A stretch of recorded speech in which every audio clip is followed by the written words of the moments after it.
우리 옆뒤자분 인사하시면서 이렇게 한번 인사하십시다. 오늘 예수님께서 당신 마음에 거하실 것입니다. 인사하십시다. 오늘 예수님께서 당신 마음에 거하실 것입니다. 네. 오늘 말씀 제목을 내 집에 유하겠다 그랬어요. 예수님께서 삭개오에게 하신 말씀이죠. 그렇죠? 모든 사람은요, 마음에 이상하게도 죄 쪽으로 유혹받고 기울어지는 어떤 경향 같은 것이 있습니다. 신학자들이 그것은 이것이다 말하기 이전에 이미 우리의 삶 속에서 애어른할 것 없이 누구나 경험하고 있는 그런 죄의 경향이 있습니다. 바로 자기 자신을 모든 일의 중심에 놓고 싶어하는 그런 경향성입니다. 내가 중심이 되고 세상의 중심이 되고 우주의 중심이 되고 내 시각, 내 판단이 항상 중앙에 놓여지기를 원하는, 누가 가르쳐주지 않아도 자동으로 그러고 싶어 하는 경향이 모든 사람들에게 있습니다. 사람이라면 누구나 우리의 삶 속에서 경험되어지고 부인할 수 없는 우리 안에 내재된 욕구 중 하나입니다. 에이브러햄 링컨이 1963년 남북전쟁 중에 펜실베니아주 게티스버그라는 곳에서 했었던 유명한 연설이 있어요. 그 연설은 한 300단어 정도로 구성되어 있는 2-3분 정도 길이의 짧은 연설이었는데요. 그 내용에는 미 합중국 독립선언서에 나타난 인간평등 원칙, 그리고 당시 남북전쟁이 모든 국민들에게 참 평등을 가져다 줄 자유의 재탄생을 위한 그러한 투쟁임을 상기시키는 내용이 들어가 있었습니다. 그 연설문 중에서도 많은 사람들에게 기억되고 사랑받는 아주 주옥 같은 문구가 있는데요. 영어로는 이렇게 되죠. Government of the people, by the people, for the people, shall not perish from the earth. 이렇게 되어 있어요. 즉 국민에 의한, 국민을 위한 정부가 이 땅에서 사라지지 않도록 생명을 걸고 싸우는 모든 살아있는 사람들을 위해 그 연설을 헌납한다고 그렇게 이야기했습니다. 역으로 생각해 보면요, 그 이전에는 국민에 의한, 국민을 위한 정부가 온전히 세워지지 못했다는 이야기인데요. 무엇이 가장 큰 장애물이었을까? 도대체 어떤 대단한 권력과 힘을 가진 무시무시한 괴물 같은 사람에 의해서 그것이 이루어지지 못했을까? 그런데 사실을 뒤집고 보면 그것은 어떤 특정한 한 사람의 문제가 아니고 모든 사람의 속에 내재되어 있는 자기 중심성 때문이었다는 거예요. 자기 중심성이, 즉 국민이라는 타자를 위한 나라를 만들고 싶지 않고 나의 나라, 나에 의한 나라, 나를 위한 나라를 만들고 싶은 것이 모든 사람의 마음속에 내재되어 있다는 거예요. 그래서 흑인들이 노예에서 해방되는 것을 반대하려고 전쟁까지 불사하게 되죠. 흑인들에게 자유를 주는 일보다 그들을 통해 자기 재산을 유지시키고 증식시키는 일을 더 중요하게 생각했기 때문에 그렇습니다. 아주 나쁜 사람들이죠. 그런데 그러한 자기 중심성은 그 몇몇 부자들과 정치인들에게만 있던 것이 아니고 우리 모든 사람이 일상생활에서 보편적으로 경험되고 있는 사람의 그 내면 깊숙한 곳에 있는 욕구 중 하나임을 우리는 발견하게 됩니다. 갓난 아기들부터 시작해서 노인에 이르기까지 자기 중심성에서 자유로운 사람은 단 한 사람도 없을 거예요. 심지어 자기 중심성이 최대한 억제되고 있을 거라고 예상되는 관계. 어떤 관계일까요? 부모-자식 관계겠죠. 아마 부모-자식 관계에서는 이기적으로 자신만 생각하는, 자기 중심적으로만 생각하려는 마음들이 없을 거야 생각되지만 제가 아빠가 되어 보니까요. 그리고 아이들을 경험해 보니까요. 그렇지 않습니다. 아이들은 엄마 아빠의 상태는 고려하지 않고 자기가 원하는 것을 시도 때도 없이 달라고 떼쓰고 그러고요. 부모도 그렇게 사랑하는 자녀들을 위한 것인데도 때로는 자기중심적으로 어떤 일에 대해 반응하고 결정할 때가 많습니다. 이렇게 사람이라면 누구나 경험하고 있는 자기 속에 있는 자기 중심성이라는 죄의 경향, 그것을 신학적 용어로는 원죄라고 합니다. 그래서 사람이 삶을 살아가는 방식을 크게 두 가지로 볼 수 있는데요. 첫 번째는 그 자기 중심성의 욕구를 어떻게든 채워보며 살아가려고 하는 거예요. 무엇이 되었든 어떤 방식이 되었든 간에 내가 원하는 것을 끊임없이 성취하고 자기 속을 채워 넣으려고 인생을 사는 거죠. 그것이 내 삶의 이유가 되고 목적이 되고 성공의 지표가 되는 거예요. 언젠가 내가 원하는 모든 것이 성취가 되고 이루어졌을 때 그때는 아마 내 행복의 수치가 극도에 달하는, 최고치에 달하는 그 순간일 거라고 착각하며 사는 거예요. 사실 그것은 때로 자아실현 혹은 비전 성취라는 그럴듯한 말로 포장되지만 그 사람을 자유롭게 하고 행복하게 만들어주는 것이 아니라 오히려 사람을 올가매고 있는 영적인 죄의 경향일 때가 많습니다. 또 하나의 삶의 방식은요, 자기 안에 내재된 그 자기 중심의 경향, 그 죄의 욕구를 채우며 사는 것이 아니라 그 대신에 그것을 밀어내면서 자기 안에 예수님으로 채우고 사는 사람들이 있어요. 예수님은 성령님을 통해 우리 안에 사십니다. 할렐루야. 다시 말하면 우리는 자기 중심적으로 살든지 아니면 성령님에 의해서 그 자기 중심성과 싸우면서 예수님으로 채우며 살든지 둘 중에 하나의 인생의 방향성을 결정하며 살아야 되는 존재입니다. 예수님을 믿고 거듭났다고 하는 말은 지금까지 내가 인생의 주인이 되고 우주의 중심이 돼서 살던 삶을 청산하고 하나님을 내 인생의 중심에 두고 내 삶의 주인으로 나의 구원자로 고백하며 살겠다는 고백이고 또한 노력이에요. 이제는 나 중심으로 살지 않고 하나님 중심, 다른 사람들 중심으로 살겠다고 하는 것, 그것이 사랑하며 사는 거고 그것이 섬기며 사는 삶입니다. 그렇게 삶의 방향을 완전히 바꾼 것, 그것이 거듭남의 의미입니다. 완전히 새로운 피조물이 되었다고 하는 말의 의미입니다.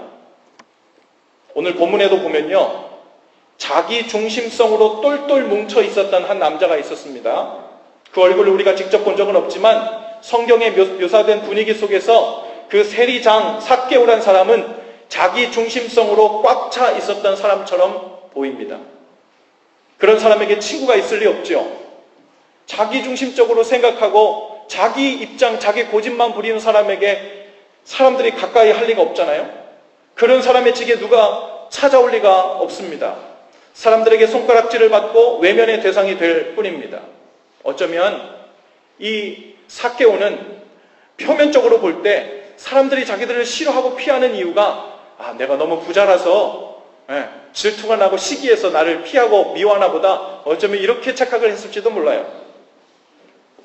삭개오는 딱딱하게 굳은 자기 중심성이라는 죄의 감옥에 갇혀 있었던 거죠. 아무도 꺼내줄 수 없어요. 자기 자신도 거기서부터 나올 마음이 없습니다. 좋아서가 아니에요. 왜 그럴까요? 두려움 때문에 그래요. 지금 자기 안에 꽉 붙들고 살고 있는 삶의 이유는요, 좀 사람들이 비판하고 손가락질을 해도, 손가락질을 하고 욕을 좀 얻어먹어도 그 자기 중심성이라는 삶의 방식, 그것을 붙들고 싶은 거예요. 왜냐하면 그것을 비워냈을 때 대신 채워 넣어야 될 그 무언가가 나에게 없는 거예요. 그것을 비워낸 후에 자기 중심성을 비워내면요, 무의미가 찾아와요. 삶은요, 무의미하면 끝나는 거예요. 무의미하면 끝나는 것입니다. 그래서 차라리 욕심처럼 보이더라도 자기 중심성이라는 의미라도 목숨처럼 붙들고 살아야 한다는 그런 본능 같은 것이 삭개오에게 있었던 것 같습니다. 아마 삭개오뿐 아니라 이 세상을 살아갈 때 참된 의미를 발견하지 못했지만 내 인생에 다른 이름이더라도 혹은 사람들에게 욕을 좀 먹더라도 이것이라도 꼭 붙들고 살았으면 좋겠다고 붙들고 있는 것, 그것이요, 보통은 자기 중심성의 열매일 경우가 아주 많습니다. 당연히 삭개오는 영적으로 계속해서 목말라 했습니다. 자신이 원하는 행복한 삶이 아니었어요. 방법이 없으니까요, 자기 중심성에 계속 이끌려서 자기가 원하는 것을 채우는 것을 통해서 간신히 영적인 목숨을 연명하며 살고 있는데, 그런데 이런 삶은 아닌 거예요. 그런데 이것은 무언가 잘못된 것 같아요. 계속해서 영적으로 목이 마릅니다. 무언가 새로운 길이 있을 것 같은 답답함이 자기를 감싸고 있는 거예요. 재물도 많이 모았지만 친구도 없었고 삶의 의미도 없었고 인생이 무언가 잘못 돌아가고 있다는 생각이 들었습니다. 그러나 어디서부터 어떻게 이 문제를 해결해야 될지를 몰랐어요. 그러던 중 예수님에 대한 이야기를 듣습니다. 어쩌면 그분이라면 나의 문제를 해결해 줄 수 있을지도 모른다는, 어떤 내 삶의 또 다른 방식의 인생의 방향을 제시해 줄 수 있을지도 모른다는 그런 생각이 들었던 것 같아요. 그리고 그 예수님을 보려고 돌 무화과 나무에 올라갑니다. 그리고 예수님은요, 그런 삭개오를 쳐다보았다고 성경에 되어 있어요. 여러분, 그냥 걸어가다가 눈에 보인 게 아니에요. 예수님께서 쳐다보신 거예요. 의지적으로 고개를 드셔서 돌 무화과 나무에 올라가 있는 삭개오를 쳐다보신 것입니다. 그리고 그 이름을 부르셨어요. 삭개오야. 이전에 만난 적이 한 번도 없었는데 예수님은 이미 삭개오의 이름을 아시고 계셨고 삭개오의 눈을 마주치시면서 부르시는 거예요. 삭개오야. 예수님께서 삭개오의 이름을 부르셨을 때 아마 이미 삭개오는 예수님께서 자신의 고민과 번민 그리고 답답함과 그 목마름을 이미 알고 계시는 분이라는 그런 생각이 들었을 것 같습니다. 예수님께서 계속 말씀하세요. 삭개오야, 속히 내려와라. 내가 오늘 내 집에 유하여야 하겠다. 삭개오는 예수님의 이 말씀을 자신의 영적 상태를 아시고 자신을 불러내시는 음성으로 들었을 것입니다. 텅텅 비어있던 삭개오의 집에 예수님께서 발걸음을 옮기시고 발을 들여놓으세요. 순간 삭개오의 마음은, 그리고 삭개오의 집은 누구로 채워졌어요? 예수님으로 채워졌어요. 세상에서 가장 소중하고 존귀한 분께서 삭개오의 집에 방문하신 거예요. 삭개오의 마음에 찾아오신 거예요. 이름을 기억하시고 그의 모든 번민을 아신다고 말씀하시면서 삭개오야 하고 이름을 부르시면서 내가 오늘 내 집에 유하여야 하겠다 하고, 삭개오가 부른 적도 없는데, 우리 집에 방문해달라고 요청한 적도 없는데, 잘못했다고 인생 잘못 살았다고 회개한 적도 없는데 예수님께서 이름을 부르시면서 내가 오늘 내 집에 들어가겠다고, 내가 오늘 내 마음의 집에 들어가겠다고, 내 집에 유하겠다고 말씀해 주시는 거예요. 할렐루야. 그제서야 삭개오는 그동안 지독하게도 붙들고 살아온 자기 중심성으로부터 해방되기 시작합니다. 세상에서 가장 존귀하고 가치 있는 보물인 예수님을 내 마음에 소유했고 그분께서 내 집에 오셨으니까 이제는 대리만족으로 갖고 있었던 그 재산이라는 것이 의미가 없어지는 거예요. 여러분, 예수님으로부터 인정받았으니 사람들로부터 인정받아야 한다는 마음도 사라졌습니다. 자신의 집과 마음의 빈 공간을 재물로라도 채워 대리만족이라도 하며 살아야 한다는 강박관념도 눈 녹듯 사라졌어요. 예수님의 마음의 집에 모셔드린 후 삭개오에게 일어난 엄청난 영적인 변화입니다. 삭개오의 이야기를 쫙 읽어보면요, 그것은요 누가 봐도 무언가 something special, 그 내적인 변화가 있었던 거예요. 밖으로 드러나는 어떤 대단한 변화가 대화 속에선 보이지 않아요. 그런데 그 짧은 예수님과 삭개오의 대화, 그 중간중간 행간에 무슨 일이 삭개오의 속에 일어나고 있었음을 우리가 직감할 수 있습니다. 예수님께서 삭개오의 집에 방문하셨어요. 들어오셨어요. 그리고 아무것도 하지 않았는데요, 삭개오가 자진해서 예수님과 사람들 앞에서 이렇게 선포합니다. 내 재산의 절반을 가난한 사람들에게 나눠주겠소. 그리고 남의 것을 불의한 방법으로 내가 빼앗은 것이 있다면 4배로 되갚아 주겠소. 삭개오는 지금 예수님 앞에서 잘 보고 싶어서 돈 자랑하고 있는 게 아니에요. 기분이 좋아져서 동네 사람들에게 인심을 쓰려는 것도 아니었고, 대단하신 예수님께서 직접 우리 집에 방문해 주셨기 때문에 그 대가로 크게 한턱 쏘겠다는, 하나님께 목돈으로 헌금 한번 하겠다는 그런 말이 아니에요. 자기 중심성을 상징하고 있었던 삭개오의 그 재물, 거기서부터 완전히 해방되는 표현이 지금 나오고 있는 거예요. 재산의 절반 가난한 자들에게 무상으로 나눠주겠대요. 도색해서 모은 재물이 대부분일 텐데 불의한 방법으로 빼앗은 재물이 있다면 4배로 갚아주겠대요. 지금 삭개오는요, 그거 갚고도 얼마 남겠다라는 계산이 있어서 그런 게 아니에요. 빚을 져서 이것을 다 갚는 날이 있더라도 가장 소중한 예수님을 소유하고 내 속에 채웠으니까 이제는 더 이상 내 삶 가운데 부족함이 없다는, 재물을 통해서 내 삶을 채우지 않겠다는 그 고백이 지금 삭개오의 입에서 튀어져 나오고 있는 거예요. 할렐루야. 여러분, 내적으로 완전히 삶의 방향을 다시 설정한 새로운 피조물이 되고 있는 삭개오의 모습입니다. 그리고 예수님은 그런 삭개오에게 이렇게 말씀하세요. 구원이 오늘 이 집에 이르렀다. 여러분, 예수님을 믿고 거듭나 하나님의 자녀가 되고 새로운 피조물이 되었다는 말은 단순히 교회에 출석하고 꼬박꼬박 주일 예배를 빼먹지 않고 예배 드리는 그런 교인 되었다는 말이 아니에요. 내가 중심이 된 삶에서 이제는 완전 삶의 방향을 바꾸어서 하나님 중심, 다른 사람들의 삶의 중심이 되는, 다른 사람들을 섬기고 사랑하는 것을 내 삶의 한 중심에 놓고 예수님처럼 살기를 원한다는, 그분을 따라 살기를 원한다는, 그 삶의 방식을 내 삶의 방식으로 삼겠다는, 그렇게 삶의 방식을 전환했다는 의미입니다. 이제부터는 하나님과 이웃을 섬기고 사랑하는 삶으로 전환했다는 의미예요. 여기서 사랑한다는 말은요, 단순히 내가 좋아하는 사람, 마음에 드는 사람과만 관계를 맺고 좋게 대한다는 의미가 아닙니다. 그것은 엄밀한 의미에서 하나님께서 우리에게 명하신 그런 사랑의 의미가 아닙니다.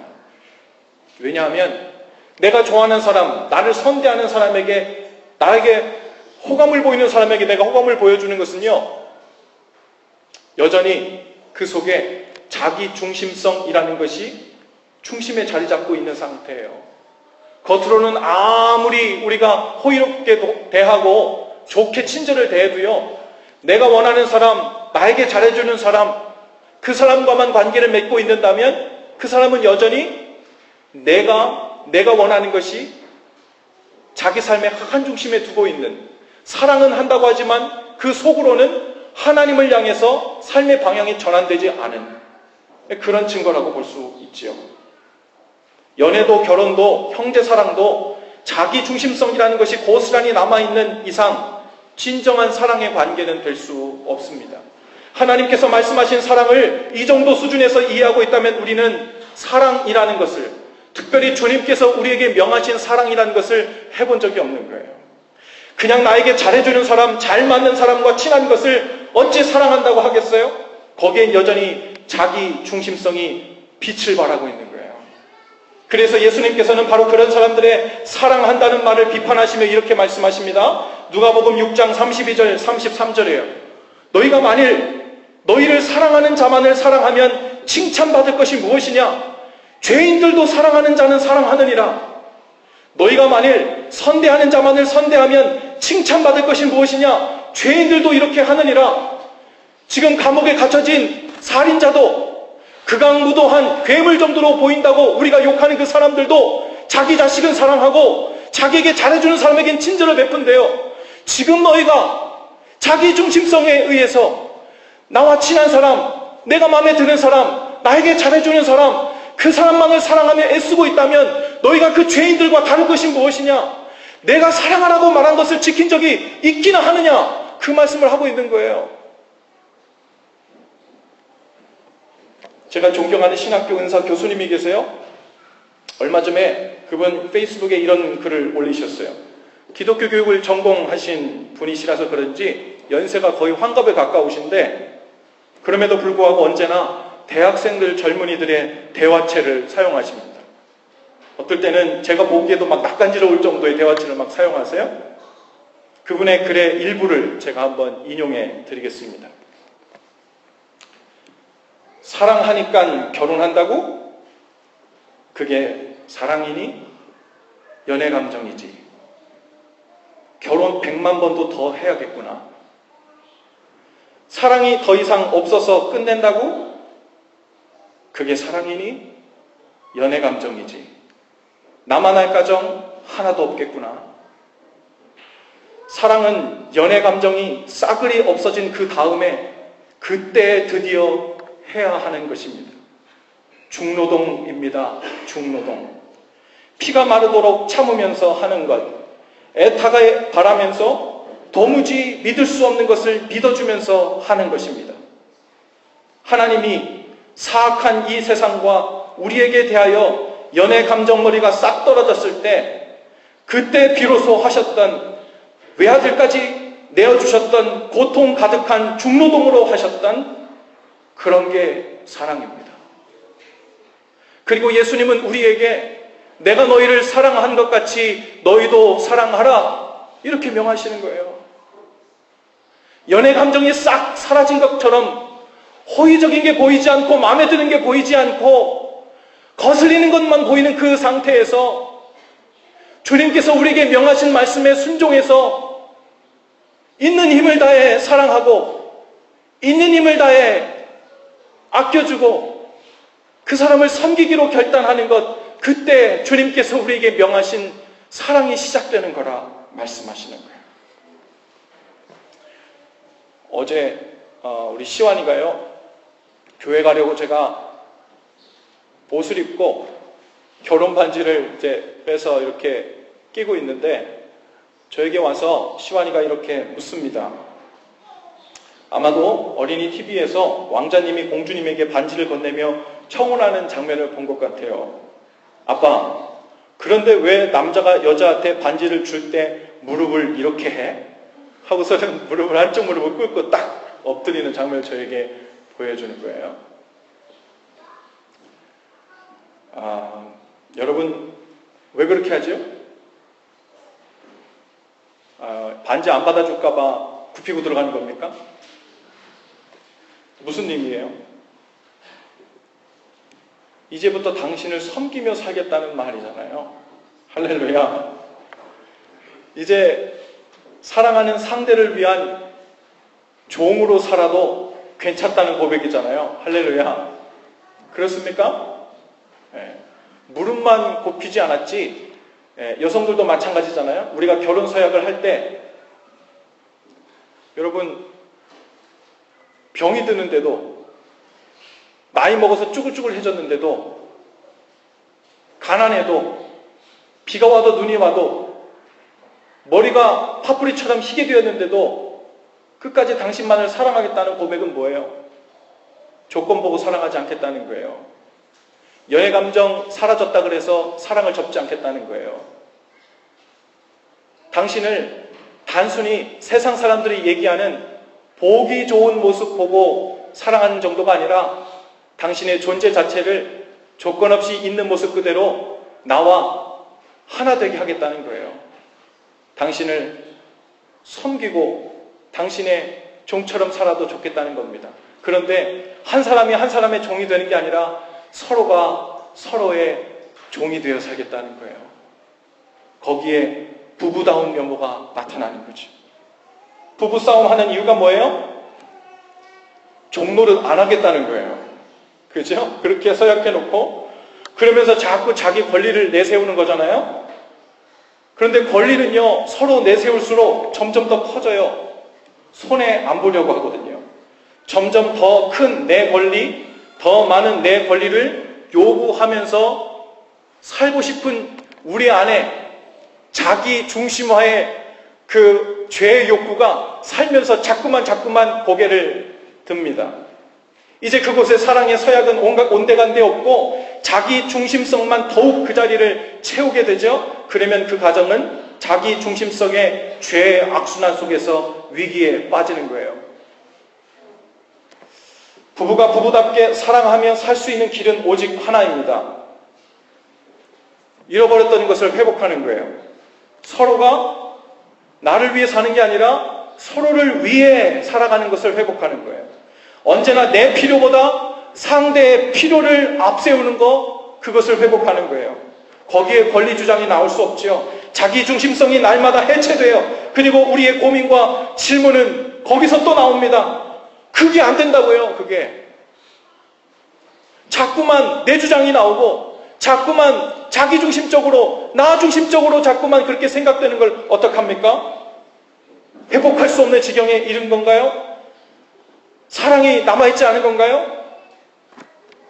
내 아내는, 내 남편은 자신의 필요보다 내 필요보다 자기 필요를 앞세우며 사는데 나만 그 사람의 필요를 앞세워 산다고 해서 문제가 해결될까요? 뭐 이런 생각을 할 수 있어요. 좋은 질문이에요. 바로 문제가 거기 있죠. 남을 위해 살고 남의 필요를 내 필요보다 앞세워 살 수 있는 능력, 그거는요 우리에게 있는 게 아니에요. 그런데 우리에게 없는 그 능력을 자꾸 사람에게서 구하려고 하는 거예요. 나에게 먼저 섬기고 있는 모습을 보여줘. 그러면 그것을 내가 에너지 삼아 당신에게 또 그렇게 보여줄게. 당신이 먼저 나를 무제한으로 무한 사랑하는 것을 보여줘. 그러면 그것을 힘삼고 에너지 삼아 나도 그렇게 살아볼게.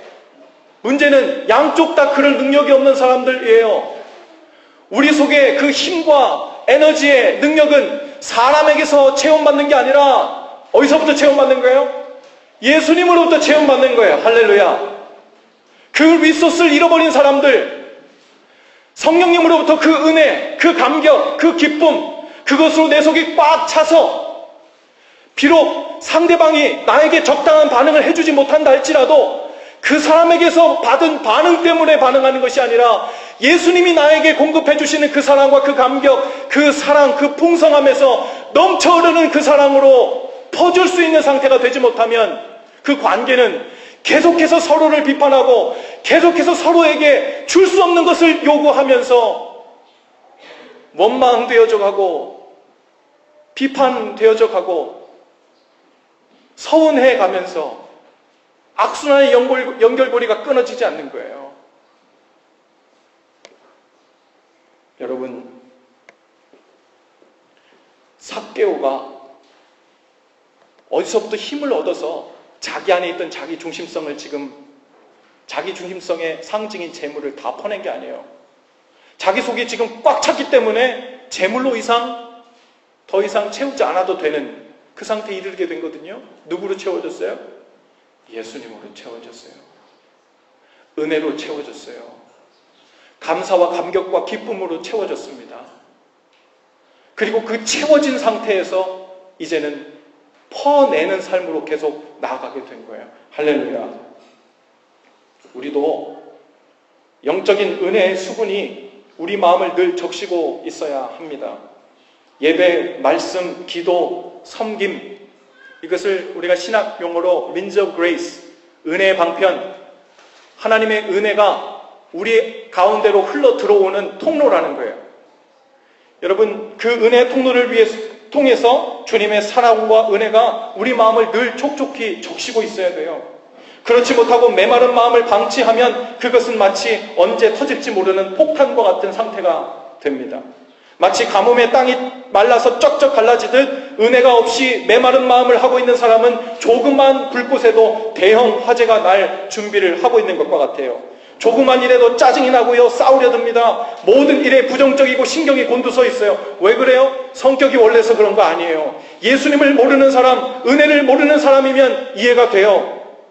그런데 하나님의 자녀가 되었음에도 여전히 그러한 메마른 모습으로 언제라도 터질지 모르는 폭탄 같은 그런 모습을 하고 있다면 그 속이 은혜로 채워지지 않고 메말라 있어서 그렇습니다.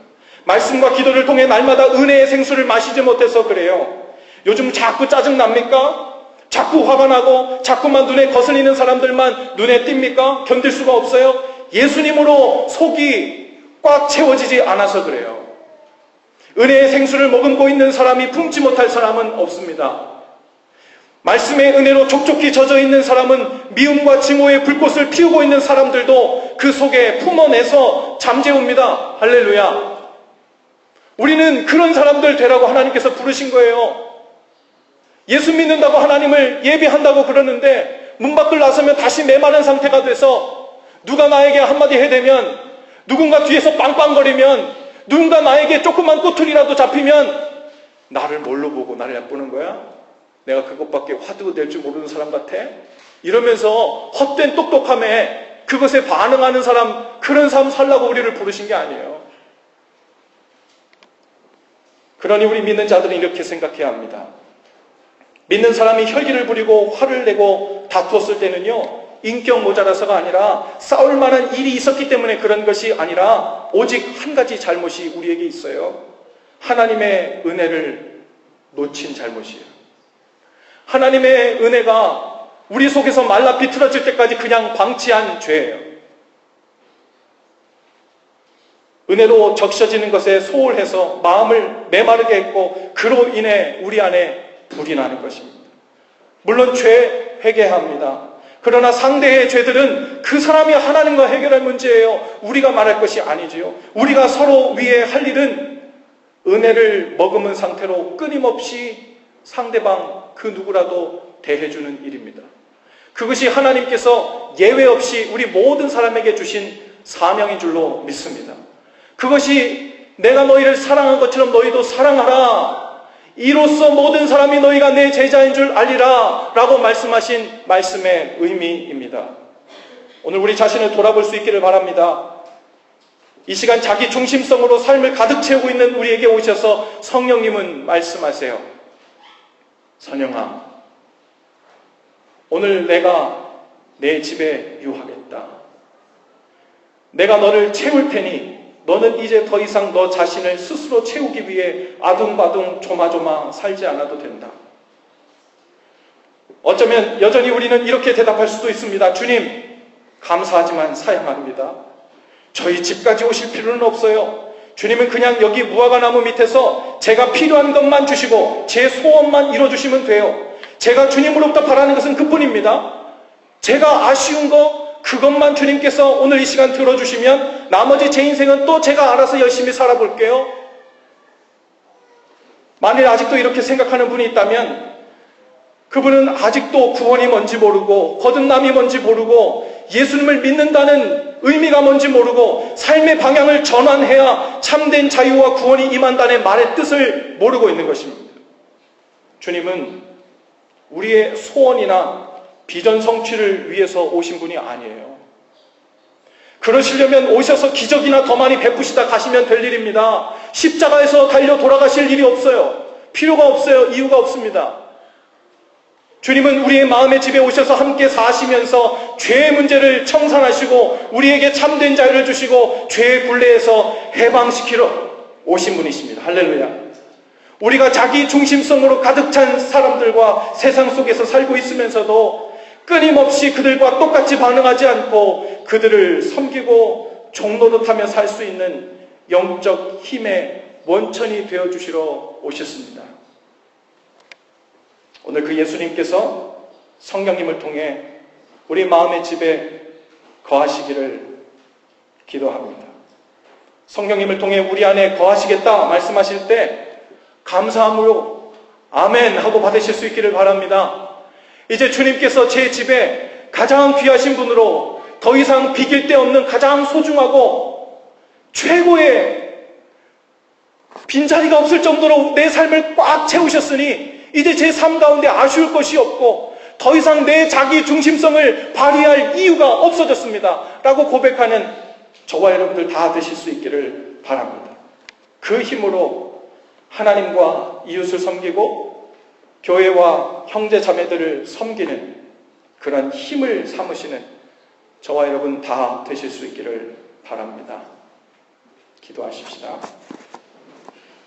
귀하신 주님, 오늘 우리를 부르셔서 삭개오에게 은혜 주셨던 것처럼 누추하고 죄 많고 자기 중심성이라는 죄로 똘똘 뭉쳐 온갖 세상의 잡동사니로 집안 구석구석을 채우고 메우고 있는 우리 집에 오셔서 거하신다고 하시니 주님 감사합니다. 이미 우리의 이름을 아시는 것처럼 우리의 형편을 다 아시는 주여, 속히 내려오라. 내가 오늘 내 집에 유하여야 하겠다 말씀하시는 음성을 듣고 이 시간 아멘으로 화답하여 주님을 모셔드리니 이제 우리의 삶의 방향을 바꾸게 하여 주시옵소서. 내가 원하는 것을 조금 더 많이 쉽게 최고의 것을 얻어내기 위해 주님을 초청하는 것이 아니라 주님으로 채워지니 나머지 모든 것이 더 이상 내 삶 가운데 채워지지 않아도 되는 그런 삶의 방향이 전환되는 은혜를 허락해 주옵소서. 오늘 우리의 삶이 하나님 앞에서 온전히 거듭나게 하시고 새 삶이 되게 해주셔서 주님으로 나의 모든 것 삼는 참된 은혜가 우리 가운데 부어지게 인도하여 주옵소서. 예수님의 이름으로 기도합니다. 아멘.